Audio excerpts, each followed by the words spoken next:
Sorry it's took so long to make this video. I didn't realize that it has already been 2 months. Time flies when you're having fun. But 2 months ago, I made a video saying, comment below what you're curious about. In the video, I was asking you guys to ask me questions on stuff that you're curious about in trucking. One person asked, how do you maintain your lane on narrow roads? And are you concerned / planning for self-driving vehicles? Well, to answer your question, how do you maintain your lane on narrow roads? Most of the time, if it is bad, if it's like a really bad narrow road, I slow down when I come up to other traffic. That way I have more time to maneuver, if that makes sense. Like for example, the faster that you're driving, the less time and control you have, per se. But if I'm going slower, like let's say the speed limit is 55, I'm doing 60, I'm gonna slow down to about 50, pass them, and then speed back up. That way also, if something does happen, I can actually maintain my vehicle a little bit better. It's a little bit easier. Most of the time, you would kind of sort of have to hope that the other person's paying attention and that they help you, you know, by staying in their lane and stuff like that. So, oh, and am I concerned with self-driving trucks? No, I personally don't foresee the government allowing self-driving tractors. I believe that it is too big of a safety concern. I would not trust 80,000 pounds going down the road by itself. Computers malfunction, brakes malfunction, and that is a potential for, you know, a death trap for, you know, people. It just, I don't know, I don't foresee it. Or at least in the next 50 years, I don't see it happening. There's always going to be a need for drivers. Always. That's just my opinion.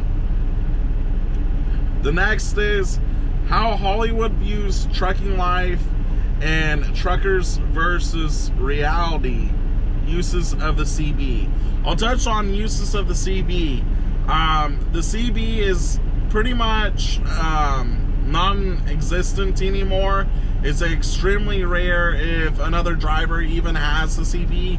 If they have a CB, they typically do not have it on. They will only turn it on when you get into like traffic or something like that.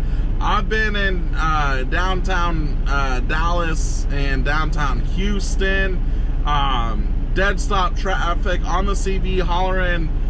I've been in downtown Atlanta before hollering and asking people what's going on. Literally no response. The CB is, for the most part, pretty extinct. It's rare if you find anybody with a CB or if they use it. And then how Hollywood views trucking life and truckers versus reality. I don't know how to answer that question because I don't really know what your thinking is behind that. Because when you say Hollywood trucking, I think Snowman and the Bandit. To where, well, Smokey and the Bandit. And to where, you know, they're running as many miles as they can, as fast as they can, and Sheriff Buford T. Justice is chasing them. You know, that's what I view as Hollywood trucking. So I don't really know how to like properly answer that, but the reality of trucking is this. What I'm doing right now, I drove 3 hours, 2.5, 3 hours to where I'm at. I'm doing another legal 10. It's probably going to be a little over 10 hours. And then I'm going to go in and get live unloaded and then drive about 7 or 8 hours to the house. Truck driving is a lot of hurry up and wait, but the reality of truck driving is it's a lot of boring driving to where you have to watch other drivers and the weather. Those are the biggest concerns, is other drivers and the weather. It's very difficult to drive in different conditions sometimes. There are a lot of realities of truck driving though. Like last night I drove for about 10 hours and 45 minutes roughly. I still had 2.5, 3 hours left to drive. I wasn't tired. I thought about running illegal to get here last night, but I didn't because I don't want my logs messed up. And everything goes to the DOT officer. If you get sucked into some scales, you know, it depends on how the DOT officer views that law. You know, one could be cool with it and the other would be like, no, that's not what the book says. And then another person asked tips on passing the DMV test. When you say the DMV test, I think the written test, the written portion of the test. So if that's what you mean, is the written portion, in Missouri you have to have your permit for, I think it was 1 to 2 weeks. I forget which. I want to say it's 2 weeks before you can actually get your license, your Class A, or test for it. And the written test is easy. All you got to do is go to the DMV, pick up a book, the book, read it, and you're good to go. Know how air brakes work, because the air brakes is a part of the test. You have to know the length of the trailer, that it's 53 foot, stuff like that. Stopping distance. If you're traveling 55 miles an hour, how many car lengths should be in between you and the vehicle in front of you? 6. Because it was what? 10, if I remember right, it's 10 feet per second that you have to stop. How much stopping distance do you need if you're 80,000 pounds? What does this sign mean? You know, things like that. The written test itself is actually pretty easy, but because you said DMV, that's what I think you mean, is the written. But I think what you really meant to ask is the skills test. Tips on passing the skills test. And the skills test is to where you literally have to name everything off on the tractor, the trailer, or the tractor and trailer. So your skills test, you have to show that you know everything about your tractor and your trailer. Alright, so I think the skills test, you have to know this, what's in this book.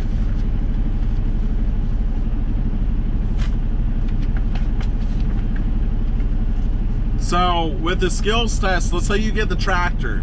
You have to start in front of the tractor, and then you have to say, my clearance lights are orange. My clearance lights are the proper color, orange in color. They're not cracked or broken. My headlights are the proper color. They're white in color. They're not cracked or broken. I would then look underneath my tractor to see if there's any oil or any fluids on the ground that my tractor is potentially leaking. And you have to go in and stuff like that. You have to know the engine. You have to explain everything, where the dipstick is, all that. Windshield washer fluid, make sure that it's full. Still on the engine. You have to know suspension, tires, the tread depth on tires, and this is all on the skills test. Before you actually start the skills test, you have to literally name all that off. On the tractor, the trailer, or both. They can just give you the tractor, they can give you the trailer, and you also have to pass an air brake test.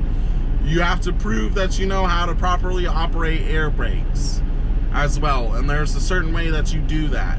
And then also you have to prove coupling. So you will always have air brakes and coupling no matter what. And then they'll give you the tractor or the trailer, or the tractor and trailer both. But you have to know the wheels, and there is a difference between the tires and the wheels. The wheels are the rims. Your diesel tanks, you have to know your air lines and hoses. Like literally every single thing that you can possibly think of a tractor trailer, you have to know it. And then you have to tell them. Me personally, on my skills test, I got the tractor and the trailer both. So I had a full test, which I was happy with that because that's the way I studied, and it was fluent for me. You literally have to go axle by axle. So there's 3 axles on the tractor. You have your steers and 2 drives. And on the 3rd drive on my tractor, she looked at me and said, you understand that you can say I would inspect this axle the same as the 2 previous axles. I was like, oh, okay, I'm sorry, I didn't know that. She was telling me that, hey, I know you know what you're talking about. You didn't miss anything on either of those 2 axles. I don't want to hear it again. We got to the back 2 axles, the tandems on the trailer, and I just looked at her and I said, can I? She said yes. And so that's what I said. So I would inspect these 2 tandem axles like the previous 3 axles on my tractor. She's like, okay, good. You know what you're talking about. So, yes, ma'am. So you get through all that. If you pass that, if you pass the air brakes and the coupling and all of that, then you actually get a skills test. And there's 2 different skills tests. There is a standard to where you have a shifty thingy. I don't know how to properly describe it to people because most people don't know what a standard is nowadays. But anyways, and so you do that. You have 3 pedals. One's the clutch, one's the brake, one's the gas. I took my test in a standard, which means that I can drive anything. I'm now in an automatic. Or you can take the test in an automatic and have a restriction on your license to where you can only drive an automatic tractor and nothing else. And that's just the way it is. Me personally, I prefer to drive anything out there. That's what I want. I want to be able to drive anything. So I took it in the standard. But that's just the way that it is. Me personally, if I were you, I would learn how to drive a standard. They are very, very easy to drive. You float the, well, on your skills test, you can't float the gears. And what the float the gears means is that you don't use the clutch. You just RPM match gears, which about 1500 RPM you shift in every gear. But they make you double clutch it. Anyways, that's just how the cookie crumbles. The skills test is easy. They'll ask you questions on the skills test as you're driving. What did that sign say? Well, we just crossed over a bridge and it was rated at 40 ton. Okay, how much is 40 ton? 80,000 pounds. Okay, you go under a bridge. What did that sign say? The bridge was 13.6 height. Okay, good. How tall are you? I'm 13.6. Can you go under that bridge? Well, we just did. Okay. You have to remember on your skills test, though, the instructor or the grader will not put themselves in harm. If you're doing something, they tell you before you start, you are responsible for this vehicle. Whatever happens will come back on you. You understand that. You must wear your seatbelt, use your turn signal, stop, you know, everything. So that's just how it is. Don't try to make conversation with them. Try to make it as easy as you can on them. Be fluent and smooth. But this is actually a really long video. It's longer than what I intended. I intended it to end 10 minutes ago. It's now 15 minutes. I wanted a 5-minute video, but here it is. I will end by saying that I am still in the process of making more videos on like how to properly uncouple a trailer, because I've done a coupling, proper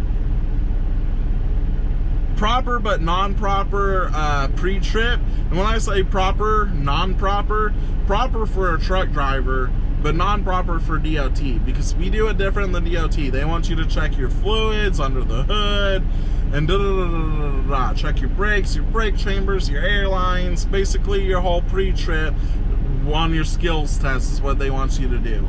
All you gotta do is just thump your tires, make sure you got air, make sure you got tread, make sure your bolts ain't missing, check your lights, make sure they're all blinking and working, and get in and go. Make sure you got diesel. Hopefully that answers your guys' questions for now. If you guys have more, comment below.